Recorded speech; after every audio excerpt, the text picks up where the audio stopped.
Hello guys, स्वागत है आपका एक बार फिर से एपीएस ऑनलाइन क्लासेस में। पिछले वीडियो में हमने इनविटेशन रिप्लाई के बारे में जाना था। इनविटेशन का इंट्रोडक्शन हमने पढ़ा था कि इनविटेशन होता क्या है या फिर इनविटेशन के रिप्लाई कौन से होते हैं जो हमसे हमारे सिलेबस के अंदर पूछे जाते हैं। आज हम उसी का नेक्स्ट पार्ट लेके आए हैं जिसमें हम पढ़ेंगे कि किस तरीके से इनविटेशन का रिप्लाई दिया जाता है, किस तरीके से इनविटेशन का जवाब हमें देना है। तो हमने उसमें पढ़ा था कि भाई इनविटेशन जो है उसके दो तरीके से जवाब दिए जाते हैं, क्योंकि इनविटेशन के प्रकार ही दो होते थे। आपको याद होगा, एक फॉर्मल था और एक इनफॉर्मल था। तो ठीक इसी तरीके से एक तो फॉर्मल रिप्लाई हो गया और दूसरा इनफॉर्मल हो गया। अब जवाब के भी दो तरीके होते हैं, यानी कि जवाब भी दो प्रकार के होते हैं। यानी कि एक तो ऐसा जिसमें हाँ का भाव हो, जिसमें हम जो इनविटेशन है उसको स्वीकार कर लेते हैं, एक्सेप्टिंग, जिसको एक्सेप्टिंग कहा जाता है। एक होता है जिसमें हम उस इनविटेशन को इनकार कर देते हैं, यानी कि डिक्लाइनिंग, रिफ्यूजिंग, रिफ्यूज जिसको कर देते हैं। तो दो तरीके के हमारे जवाब हो गए, एक तो एक्सेप्टिंग का हो गया और एक डिक्लाइनिंग का हो गया, यानी स्वीकार के लिए और इनकार के लिए। अब इन दोनों को दो दो तरीके से बनाना है, फॉर्मल और इनफॉर्मल। तो आज हम जिसकी बात करने जा रहे हैं, नंबर फर्स्ट, वो है हमारा फॉर्मल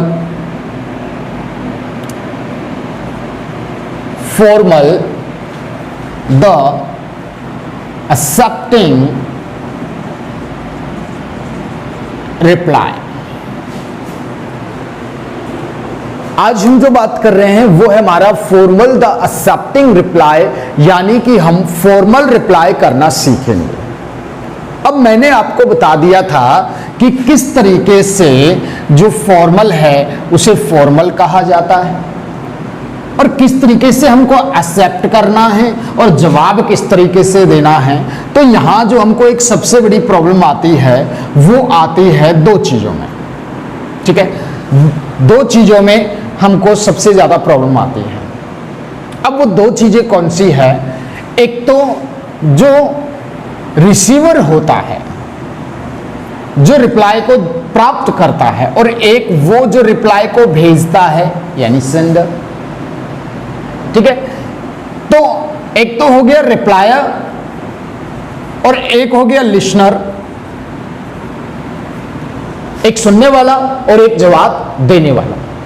तो हमको जो है इन दोनों को पहचानना है कि भाई जवाब को प्राप्त करने वाला या सुनने वाला तो कौन है और जवाब देने वाला कौन है, यानी जवाब प्राप्त करने वाला कौन है, जवाब को सुनने वाला कौन है, जवाब को देने वाला कौन है, रिप्लाई करने वाला कौन है। तो इन दोनों चीजों को हमको ध्यान रखना है। इन दोनों चीजों में ही सबसे ज्यादा प्रॉब्लम आती है। तो चलिए फॉर्मल रिप्लाई बनाना शुरू करते। किस तरीके से फॉर्मल रिप्लाई किया जाता है मैंने आपको पहले बता दिया था कि इसकी मैक्सिमम मार्क्स लिमिट जो है, वर्ड लिमिट जो है वो 50 वर्ड्स है और जो मैक्सिमम मार्क्स हैं वो 04 नंबर इसके हैं। तो चलिए बात करते हैं इसके फॉर्मल इनविटेशन। सबसे पहले फॉर्मल रिप्लाई करना सीखते हैं कि फॉर्मल रिप्लाई किस तरीके से किया जाता है। तो फॉर्मल रिप्लाई करने के लिए आपको एक बात ध्यान रखनी है कि जब आप फॉर्मल रिप्लाई करते हो तो कंपोजिशन में सबसे पहले आपको एक बॉक्स बनाना पड़ता है। आप इस तरीके से एक बॉक्स बनाओगे।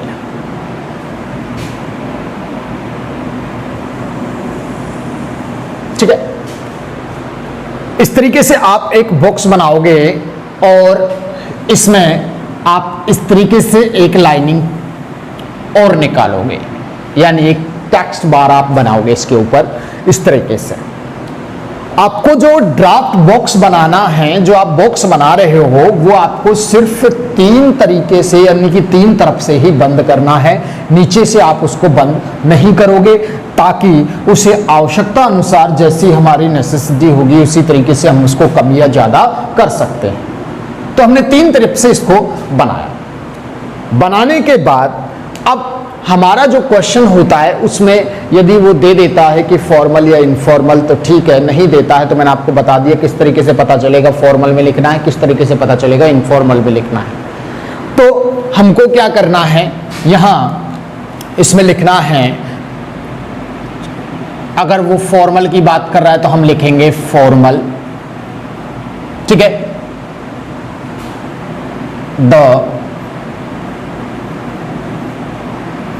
अगर वो एक्सेप्टिंग की बात कर रहा है हम लिखेंगे एक्सेप्टिंग, अगर वो डिक्लाइनिंग की बात कर रहा है हम लिखेंगे डिक्लाइनिंग। इस तरीके से हमें लिखना है फॉर्मल द एक्सेप्टिंग रिप्लाई, ठीक है। ये लिखने के बाद अब ये आप एक ड्राफ्ट बॉक्स बना रहे हो, एक फॉर्मेट तैयार कर रहे हो, एक प्लेटफॉर्म तैयार कर रहे हो कि किस तरीके से हमें कम शब्दों में या कम समय में एक रिप्लाई को करना है, और वो भी एग्जैक्ट तरीके से। तो आप इसे अपनी नोटबुक में लिखोगे, ठीक है। नोटबुक में लिखने के बाद अब इसके अंदर और क्या लिखना बाकी है, ठीक है। तो हमको करना क्या है, यहां सबसे पहले जो होता है, स्टार्टिंग जो होती है वो होगी आपकी मिस्टर एंड मिसेस, ठीक है। यहां आप लिखोगे, सॉरी, यहां आप लिखोगे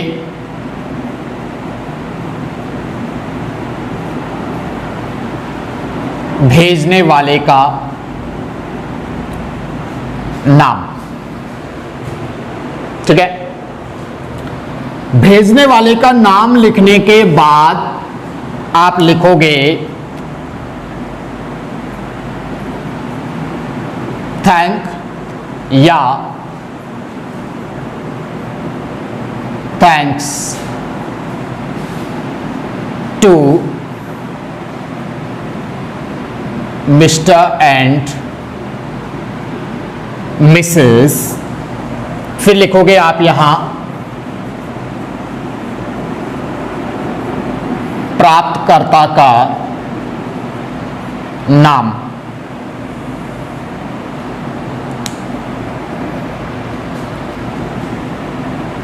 for his, her, their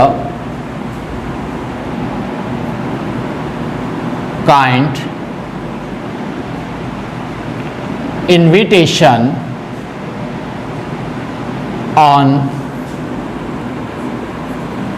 this great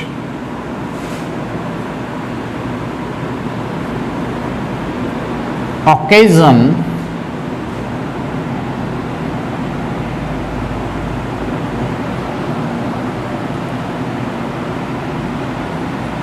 of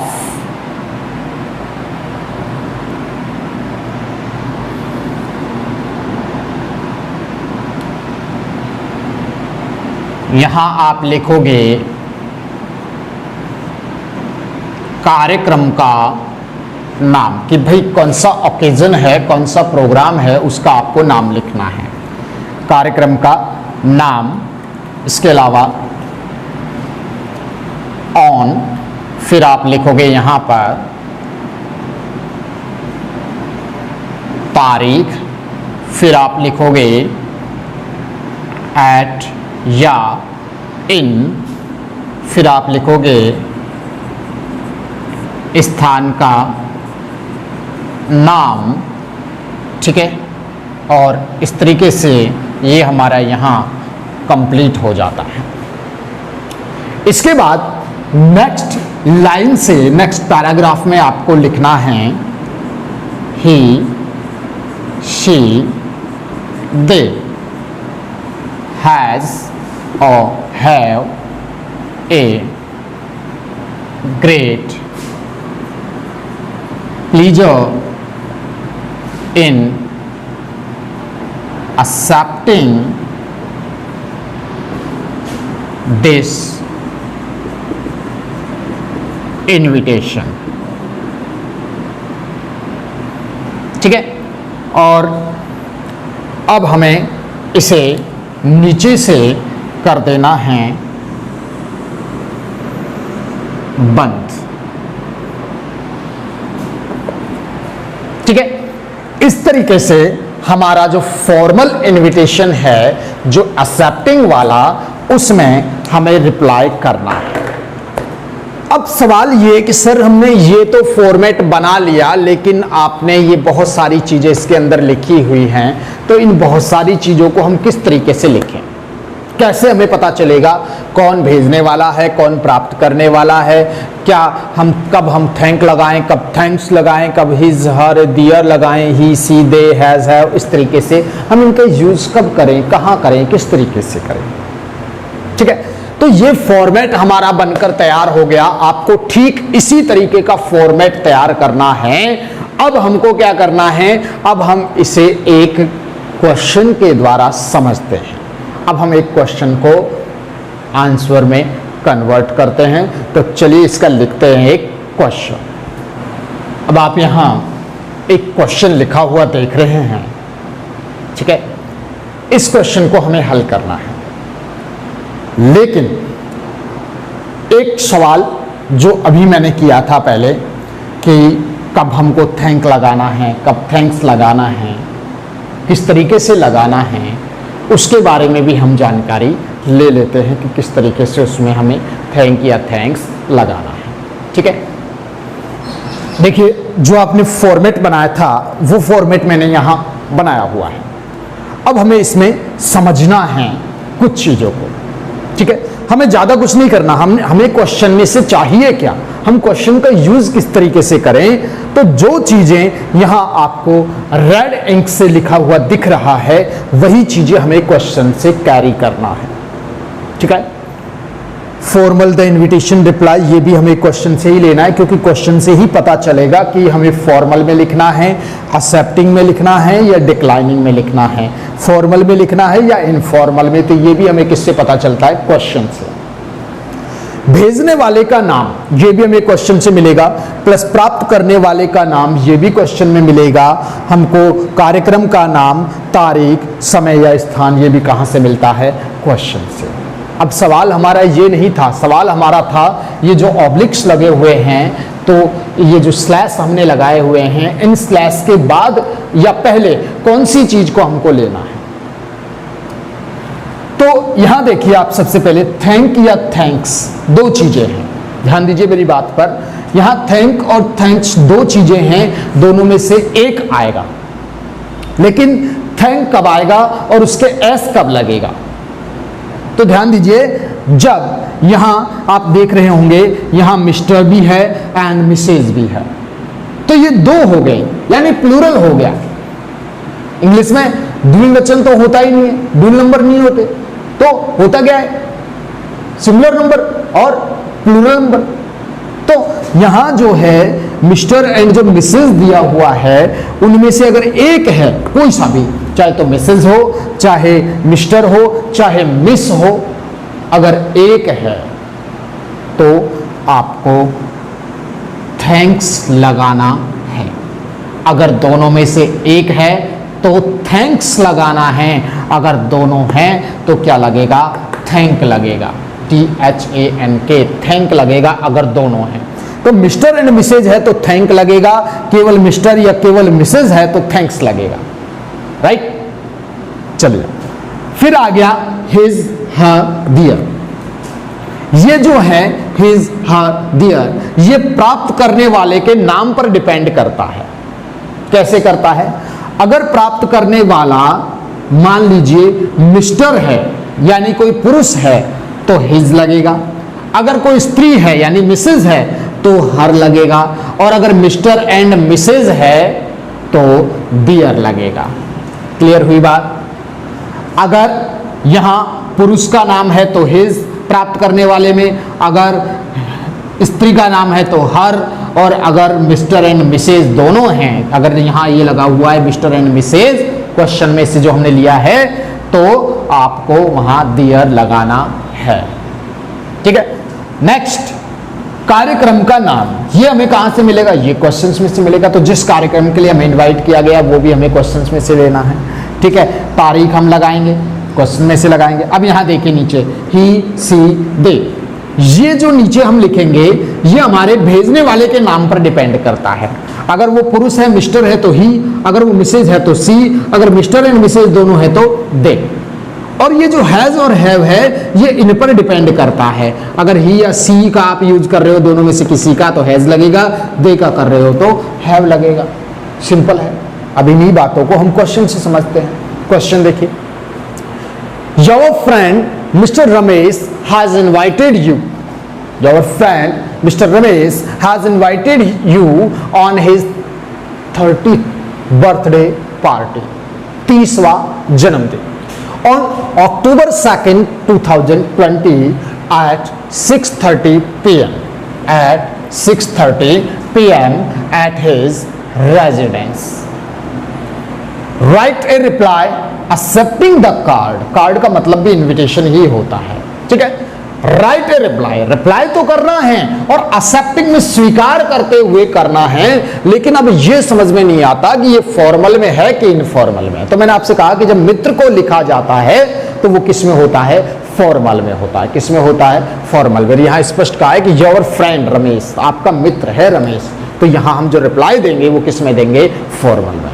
तो रिप्लाई देने से पहले सबसे पहले हमें क्या करना है, हमको सबसे पहले एक ड्राफ्ट बॉक्स बना लेना है जिसमें हम अपने फॉर्मेट को सेटल करेंगे। इस तरीके से मैंने एक बॉक्स बना लिया है और इस बॉक्स को मैंने केवल 3 तरफ से बनाया है, चौथी तरफ से यानी नीचे की तरफ से मैंने इसको खाली छोड़ा है, बना लिया।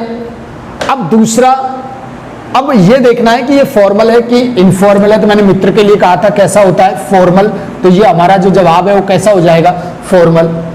अच्छा, एक्सेप्टिंग है डिक्लाइनिंग है, एक्सेप्टिंग है तो द एक्सेप्टिंग, और अगर डिक्लाइनिंग है तो द डिक्लाइनिंग, ठीक है। अब यहां हो गया फॉर्मल द एक्सेप्टिंग, और ये क्या है, रिप्लाई। हो गया, क्वेश्चन में से लिया है ना। चलिए अब सवाल यहां शुरू होता है। Your friend mister Ramesh has invited you. अच्छा, अब ये देखिए, मेरी बात को समझिएगा कि 2 पर्सन होते हैं। मैंने आपको पहले भी समझाया था जब हम इंट्रोडक्शन देख रहे थे, इंट्रोडक्शन पढ़ रहे थे इनविटेशन में, तब भी आपको समझाया था कि 2 व्यक्ति होते हैं, एक होता है ए और एक होता है बी। यानी एक इनविटेशन देने वाला, एक इनविटेशन लेने वाला। ए नाम के व्यक्ति ने इनविटेशन दिया किसको, बी को। किसको दिया, बी को। किसने दिया, ए ने। तो ए ने तो क्या दिया है, इनविटेशन। अब मुझे बताइए, ए ने इनविटेशन दिया है तो क्या ए जवाब देगा या बी जवाब देगा, रिप्लाई कौन करेगा, जवाब किसका मांगा जाएगा, बी का। यानी बी क्या करेगा, जवाब देगा किसको, ए को। तो इनविटेशन को एक तरफ छोड़ दो, अगर हम रिप्लाई की बात करें तो रिप्लाई अपोजिट होता है। यानी जो इनविटेशन देने वाला होता है वो रिप्लाई प्राप्त करने वाला बन जाता है, और जो इनविटेशन लेने वाला होता है वो रिप्लाई देने वाला बन जाता है। यहां देखिए, यहां per your friend mister Ramesh has invited you, invite करने वाला कौन है, मिस्टर रमेश। यानी ये तो क्या है, ए। किसको इनवाइट किया, यू। यू क्या हो गया, बी। अब मुझे बताइए जवाब देने वाला कौन होगा, ए या बी। अब जवाब कौन देगा, बी। जवाब कौन देगा, बी। और किसको देगा, ए को। यानी यू जवाब देगा किसको, मिस्टर रमेश को।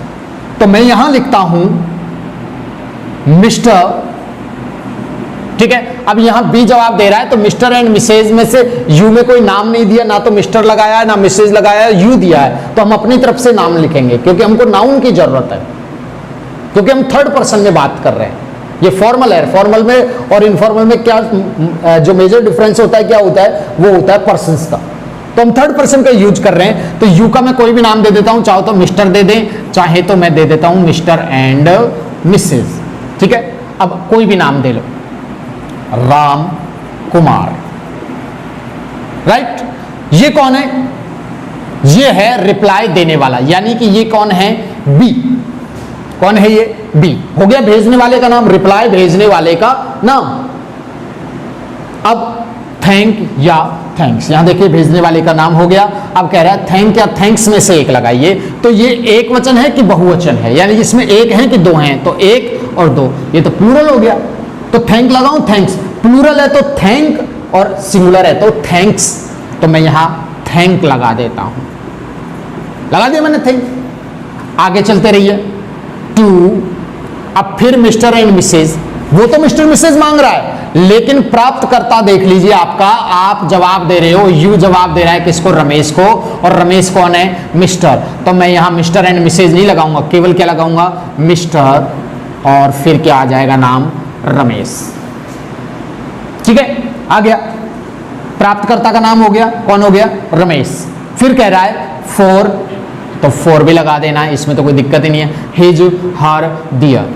मैंने आपसे कहा था कि हिज, हर, दियर जो है वो प्राप्तकर्ता के नाम पर डिपेंड करता है। तो प्राप्तकर्ता का नाम क्या है, मिस्टर रमेश। तो मिस्टर है तो हिज, मिसेज होता तो हर, और मिस्टर एंड मिसेज होता तो दियर, तो मैंने हिज लगा दिया। काइंड,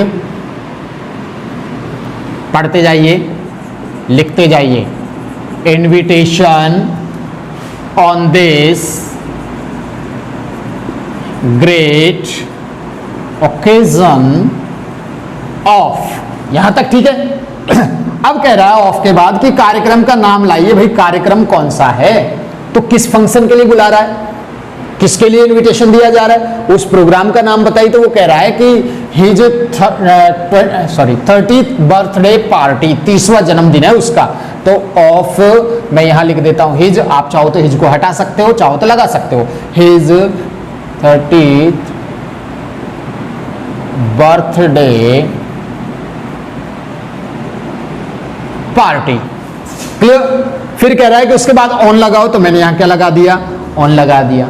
अब क्या कह रहा है कि तारीख लेकर आओ कार्यक्रम की, कार्यक्रम की तारीख कौन सी है। तो वो कह रहा है, यहां देखिए आप लाइन एग्जैक्ट बनी हुई है, on October 22, sorry on October 2। तो ऑन हम भी लिखेंगे अक्टूबर 2, 2020। फिर कह रहा है एट या इन, तो ध्यान दीजिए अगर समय है तो एट लगेगा, अगर छोटा स्थान है तो एट लगेगा, और अगर बड़ा स्थान है तो इन लगेगा। ठीक है, चलिए एट की बात करते हैं। तो वो कह रहा है समय दिया हुआ है, उसने बिल्कुल दिया हुआ है, एट 6:30 PM दे दिया। फिर कह रहा है एट हिज रेजिडेंस, तो ये ऐसा कि ऐसा लिखना है, एट हिज रेजिडेंस। यही तो स्थान हो गया, समय हो गया 6:30, स्थान उसका निवास स्थान हो गया, वेन्यू कौन सी हो गई, उसका निवास स्थान हो गया। यहां हमको इसको फुल स्टॉप लगाकर क्लोज करना है। ये हमारा इन्विटेशन हो गया। अब बात करते हैं नीचे की लाइन की, कि हमको इसको एक्सेप्ट करना है कि हाँ जी आ रहे हैं। तो एक्सेप्ट करना है तो एक्सेप्ट की बात कर लेते हैं। एक्सेप्ट में क्या कह रहा है, ही, सी, दे, तीन चीजें कही है, ही, सी, दे। तो ये भेजने वाले के नाम पर डिपेंड करता है। आपका भेजने वाला का नाम क्या है, मिस्टर एंड मिसेज। तो दो हो गए तो क्या आएगा, दे। तो मैं यहां क्या लिखूंगा, दे। है जब में से दे के साथ क्या लगता है, हैव। बाकी वही लाइन जो इसमें लिखी हुई है, a great pleaser in accepting the invitation. ठीक है, बात पूरी हुई। यहां बात पूरी होने के बाद हमें अपने इस इनविटेशन को नीचे से भी क्या कर देना है, बंद कर देना है, इस तरीके से। और ये हमारा जो इनविटेशन का फॉर्मल रिप्लाई है वो तैयार हो गया। अब इसमें हमने छेड़ा किस चीज को है, हमने क्या क्या चीजें अपनी तरफ से लगाई हैं क्वेश्चन में से, 1, 2, इसके अलावा 3, 4, 5, 6, ये चीजें हमने क्वेश्चन में से ली हैं जो हमको इजीली क्वेश्चन में अवेलेबल होंगी। ठीक है, वो हमें क्वेश्चन में आराम से मिलेंगी। तो उन चीजों को हमने लेके इस तरीके से इसको बनाया है। अब जैसे मान लीजिए श्याम जो है वो इनवाइट करता है राम को। श्याम ने किसको इनवाइट किया? राम को। तो आपको समझना, यही समझना है बस खाली, अगर इसमें नाम उल्टे हो गए तो ये गलत हो जाएगा। ठीक है, श्याम ने किसको इनवाइट किया है? राम को। तो अब रिप्लाई कौन देगा? रिप्लाई कौन देगा? राम। और रिप्लाई लेगा कौन? कौन सुनेगा? श्याम। तो उल्टा हो जाता है। तो आपको ध्यान से पढ़कर समझ लेना है कि इनवाइट तो कौन कर रहा है, प्लस उस इनविटेशन का जवाब कौन दे रहा है। तो इस तरीके से आपको फॉर्मल रिप्लाई करना है, वो भी किसमें? एक्सेप्टिंग में। क्लियर हुई बात? नेक्स्ट वीडियो में हम डिक्लाइनिंग के बारे में बात करेंगे, जो थोड़ा सा डिफरेंट है इन सब से।